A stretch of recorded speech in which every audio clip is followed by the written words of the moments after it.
2월 7일 손잡는 교회 아침밥상 묵상에 사랑하는 여러분들을 초대합니다. 세상 사람들의 어떠한 평가와 요구가 아닌 주님께서 임재하셔서 우리를 용납하시고 인정하시는 그 사랑으로 오늘을 살아갈 수 있기를 주의 이름으로 축복드립니다. 다같이 사도신경으로 신앙 고백하시겠습니다.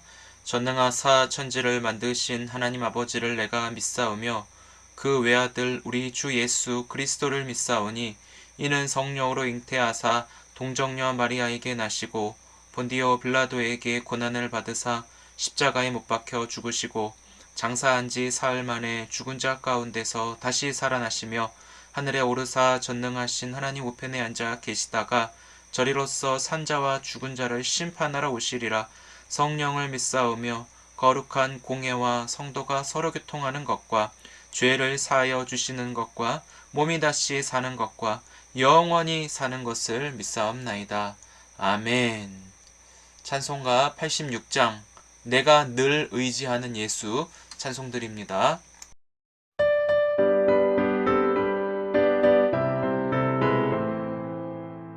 내가 늘 의지하는 예수 나의 상처 입은 심령을 불쌍하게 여기사 위로하여 주시니 기쁘신 나의 좋은 친구 내가 의지하는 내 의지하수 나의 사모하는 친구 나의 기도 들으사 응답하여 주시니 기쁘신 나의 좋은 친구 주의 손 의지하고 살 때 나를 해할 자가 없도다. 주님 나의 마음을 크게 위로하시니 기쁘신 나의 좋은 친구 내가 의지하는 내 의지하수 나의 사모하는 친구 나의 기도 들으사 응답하여 주시니 기쁘신 나의 좋은 친구 내가 요단강 건너가며 마음이 두려워서 떨 때도 주가 인도하시니 어찌 두려워하랴 기쁘신 나의 좋은 친구 내가 의지하는 내 의지하수 나의 사모하는 친구 나의 기도 들으사 응답하여 주시니 기쁘신 나의 좋은 친구 이곳 천국에 올라가서 모든 성도들과 다 함께 우리들을 구하신 주를 찬양하리라. 기쁘신 나의 좋은 친구 내가 의지하는 내 의지하수 나의 사모하는 친구 나의 기도 들으사 응답하여 주시니 기쁘신 나의 좋은 친구 이 말을 하고 돌아가서 가만히 그 자매 마리아를 불러 말하되 선생님이 오셔서 너를 부르신다. 마리아가 이 말을 듣고 급히 일어나 예수께 나아가매 예수는 아직 마을로 들어오지 아니하시고 마르다가 맞이했던 곳에 그대로 계시더라. 마리아와 함께 집에 있어 위로하던 유대인들은 그가 급히 일어나 나가는 것을 보고 곡하러 무덤에 가는 줄로 생각하고 따라가더니 마리아가 예수 계신 곳에 가서 배웠고 그 발 앞에 엎드려 이르되 주께서 여기 계셨더라면 내 오라버니가 죽지 아니하였겠나이다. 예수께서 그가 우는 것과 또 함께 온 유대인들이 우는 것을 보시고 심령의 비통이 여기시고 불쌍히 여기사 이르시되 그를 어디 두었느냐? 주여 와서 보옵소서. 하니 예수께서 눈물을 흘리시더라. 이에 유대인들이 말하되 보라, 그를 얼마나 사랑하셨는가. 맹인의 눈을 뜨게 한 이 사람이 그 사람은 죽지 않게 할 수 없었더냐? 할렐루야. 오늘도 주님 안에서 평안하시고 성령 충만하시기를 주님의 이름으로 축복을 드립니다. 요즘 세상을 살다 보면 정말 눈물이 마르지가 않죠. 곳곳에 일어나는 일들을 보면 너무 힘들고 아프고 슬픈 일이 너무나 많습니다. 그 중에 가장 힘든 것이 있다면, 슬픈 것이 있다면 사랑하는 사람과의 이별이라 생각이 됩니다. 그것도 잠깐이 아닌 영원한 이별인 죽음을 맞이하는 것이겠죠. 그만큼 사랑했기 때문에 쉽게 놓아줄 수가 없어서 죽음은 우리가 감당할 수 없는 고통이라고 합니다. 오늘 본문에서도 나사로의 죽음을 통해서 예수님이 흘리신 눈물을 우리가 볼 수 있습니다. 그 안에는 슬픔이 얼마나 컸는지도 우리가 좀 본문을 통해 살펴보겠습니다. 예수님이 마리아와 만나기 전에 먼저 언니 마르다와 이야기를 나누셨죠. 그러면서 예수님이 하신 말씀이 자신은 부활이고 생명이니 예수님을 믿는 자는 죽어도 살겠고 무릇 살아서 나를 믿는 자는 영원히 죽지 아니하리니 내가 믿느냐, 이 말씀을 하셨습니다. 죽음의 현장 속에 예수님이 직접 오셔서 하신 말씀인 예수 그리스도를 믿는 자에게 부활, 생명, 그리고 예수로 영원히 살겠다고 말씀하셨죠. 그리고 나서 오늘 본문에 마리아를 부르시는 장면이 나오는데 예수님의 부르심을 받은 마리아는 곧장 예수님께로 나아가죠. 그러면서 하는 말이 마르다와 똑같은 고백을 해요. 주께서 여기 계셨더라면, 주께서 여기 계셨더라면. 이 의미는 바로 나사로가 죽지 않고 살 수 있다라고 하는 그 가망성을 본 것이죠. 그렇지만 현재 처한 상태는 나사로는 이미 죽었는데 죽은 지 나흘이나 지났다라고 하는 시간적인 이 묘사를 어제 살펴보았습니다. 즉 예수님이 오셔도 나사로가 살 수 없고 이미 가망성이 없다라는 것을 스스로 마리아가 단정을 지었습니다.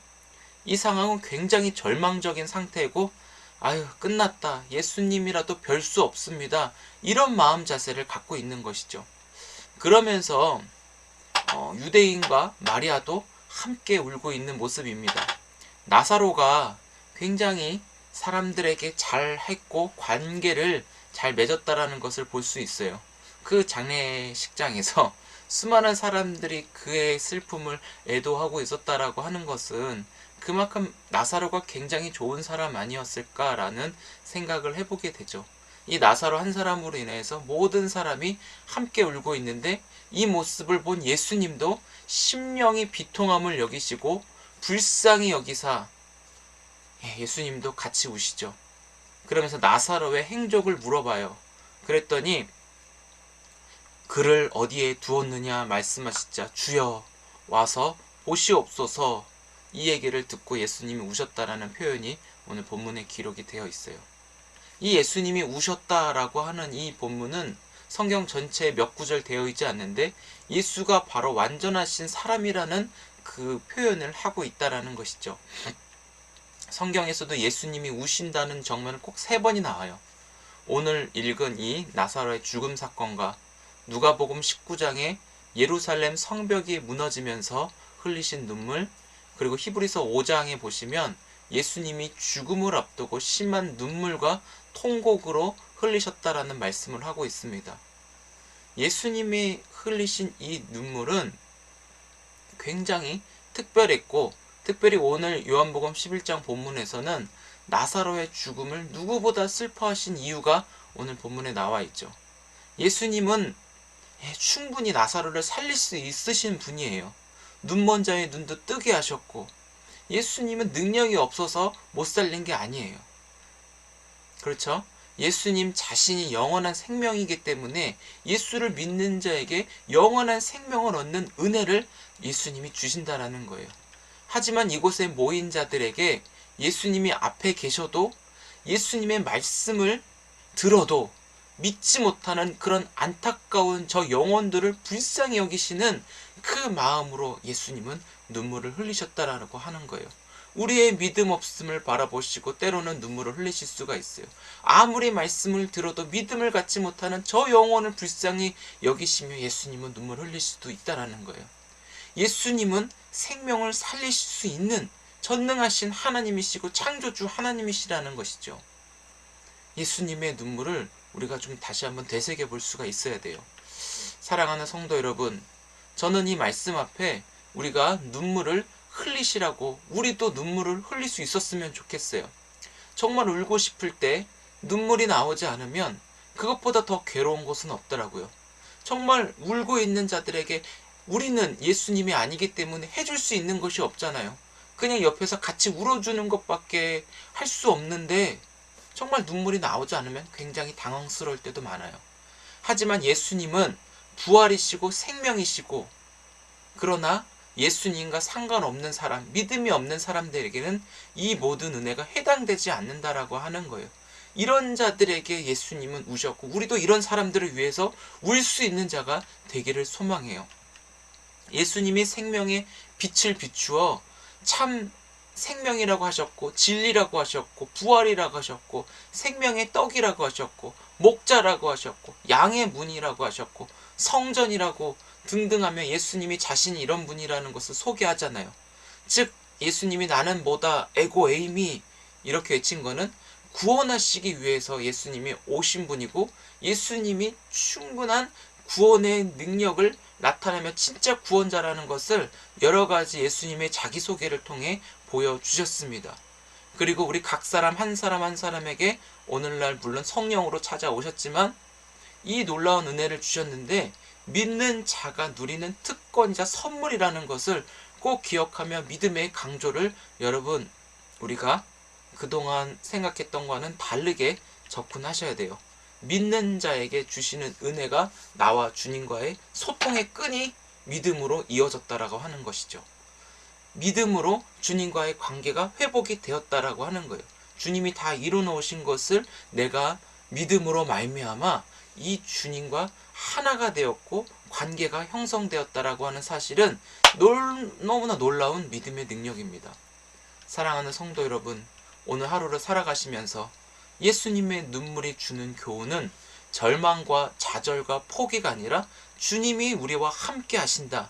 죽음을 이기시고 부활 승리하신 주님이 우리에게 영생을 주셔서 눈물을 웃음으로 바꿔주시는 은혜의 주님이 우리의 주님이시라고 하는 것을 우리가 소망 가지시기 바랍니다. 내 눈물을 영원한 눈물로 끝나는 것이 아니라 그 눈물을 웃게 해주시고 기쁨과 즐거움으로 바꿔주시는 주의 능력을 우리가 믿고 오늘을 살아갈 수 있기를 바랍니다. 믿는 자에게 능치 못할 일이 없으신 하나님의 전능하심 안에 거하여 기쁘고 즐겁고 행복하고 감사하며 소망 가운데 승리의 찬송을 외쳐 부르는 귀한 하루 되시기를 간절히 축복드립니다. 기도하겠습니다. 주님, 우리가 주님의 눈물을 바라보며 우리도 함께 울 때 주님을 신뢰하는 믿음으로 울 수 있게 하여 주옵소서. 유대인이나 마리아나 그 상황 앞에 절망과 좌절과 포기하며 예수님을 제대로 보지 못한 그 모습 속에 흘리신 눈물임을 보게 됩니다. 하나님, 우리에게 아픔이 있고 슬픔이 있고 고통당한 자들을 위하여 함께 울어줄 수 있는 자가 되게 원하옵고, 그리고 생명의 주님이신 예수 그리스도를 저들에게 볼 수 있는, 저들에게 소개할 수 있는, 전할 수 있는 담대함도 허락하여 주옵소서. 주의 아름다우심을 바라보며 생명의 주님이 우리에게 함께 하셔서 역사하시는 그 주님이 오늘도 우리에게 살아갈 수 있는 유일한 힘이 되신 줄 믿습니다. 코로나19, 특별히 오미크론 시대에 너무나도 아픔과 절망, 좌절이 있는 사람들이 있고, 백신으로 맞아서 자녀들을 잃은 슬픔에 처한 사람들도 너무나 많이 있음을 보게 됩니다. 오늘도 그들을 위해서 울어주며 함께 기도할 때 주께서 그 가정에 주님 부활 생명, 부활 소망 허락하여 주시고 감당할 수 있는 위로가 저들에게 부어지도록 축복하여 주옵소서. 오늘 부활 생명의 은혜를 받은 우리가 우리 주변에 있는 사람들을 위로의 도구로 주님 써주시옵시고 주님을 만나게 하는 귀한 메신저로 우리와 함께하여 주옵소서. 우리를 통하여 주의 영광 나타내 주옵소서. 주님 감사합니다. 오늘도 부활 소망으로 승리하며 기뻐할 수 있는 날 되길 원하고 예수님의 이름으로 기도드립니다. 아멘. 주님 가르쳐 주신 기도로 예배 마칩니다. 하늘에 계신 우리 아버지여, 이름이 거룩히 여김을 받으시오며 나라의 마옵시며 뜻이 하늘에서 이루어진 것 같이 땅에서도 이루어지이다. 오늘날 우리에게 일용할 양식을 주옵시고 우리가 우리에게 죄 지은 자를 사하여 준 것 같이 우리의 죄를 사하여 주옵시고 우리를 시험에 들게 하지 마옵시고 다만 악에서 구하옵소서. 대개 나라와 권세와 영광이 아버지께 영원히 있사옵나이다. 아멘. 네, 감사합니다. 오늘도 주님 안에서 많이 사랑하고 축복합니다. 오미크론 확산세가 우리의 상상을 초월하여 계속 확산되고 있는데 여러분 각자가 계시는 곳에서 주의하시고 이 감염에서 항상 피해 계시기를 축복드립니다. 저도 계속 기도하면서 우리 모두가 주님의 보호하심 속에 오늘 하루도 인도하심 받기를 간절히 구하겠습니다. 우리 내일 아침밥상에서 뵙겠습니다. 축복합니다.